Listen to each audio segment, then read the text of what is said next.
MediQore's approach to application support, in my opinion, is slightly different than most of the market, but at the same time very simple.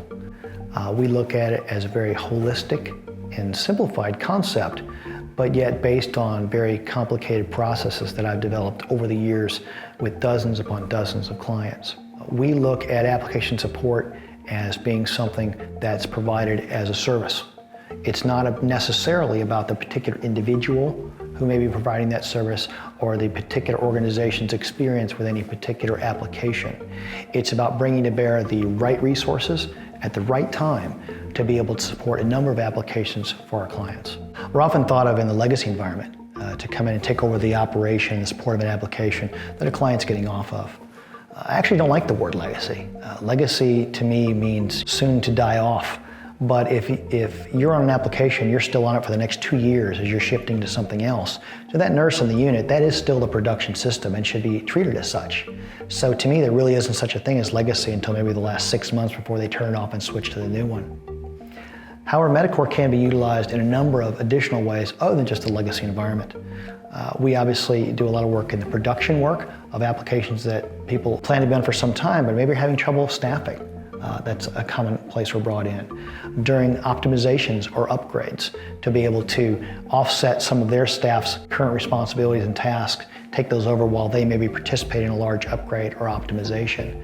But the goal, obviously, I've always felt, makes sense to look at a true production support. I'm always surprised at the number of organizations that will hesitate to utilize a service like ours in a production-based environment. I use the analogy all the time that they're happy to hand us the legacy applications, but not the production. It's often like the production application is their firstborn child, and they're a little hesitant to call a babysitter. But the legacy support is often like their second child. As most people can tell you that has multiple children, it's really easy to call in a babysitter by the second child because you're happy to get out of the house for a while. I would make the argument that there really isn't a difference between the two. That leverageability concept, it often doesn't make sense for a hospital or hospitals in a particular area to try to hire 40 hours of exactly this person. They often trade those individuals. The person will leave this facility to work for this facility for $10 more an hour.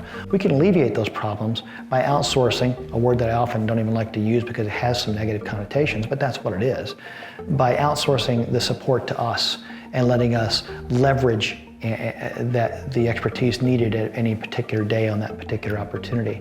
There are some firms out there now that people think of when they think of outsourcing who offshore the support of this expertise.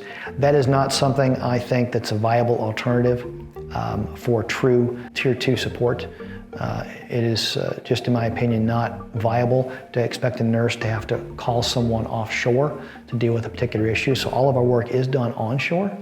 And I think that some of the organizations that have tried that in the past haven't been very successful at it.